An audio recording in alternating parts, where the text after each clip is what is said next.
দোকানে ঘুরিয়ে আবার বাইরে বার করে দেন না, তো কিছু না দেখি। না না, যাই তো দেখি।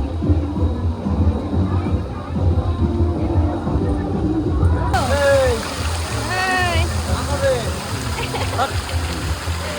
এই দেখো এইসব কিছু আছে। আর কদিন, এখন অমিত দা ছেলের জন্য আসছে, আর কদিন পর অর্পণের আসতে হবে। আর কৌশিক এখনো বুঝতে পারছে না ব্যাপারটা। বুঝতে পেরেছো? আমি তো সবার সাথেই আসবো, এই যেমন ল্যাস ধরে এসেছি আবার তোমাদের ল্যাস ধরে চলে আসবো। কৌশিককে এত জ্বালাই আমরা, ও বলছে দাঁড়াও কটা দিন পর শোধ নেবে। আমি বলছি যে আসবে আমাদের চতুর্গুণ হবে।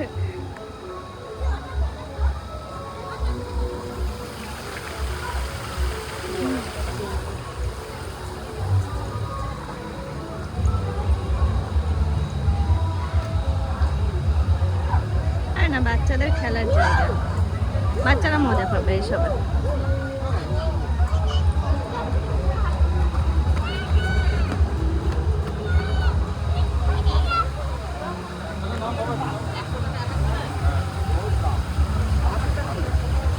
এইরকম তাহলে একটা মাছ ধরে নিয়ে যেতে পারবে? কিছুই নাই, হাত পেলাম যেন।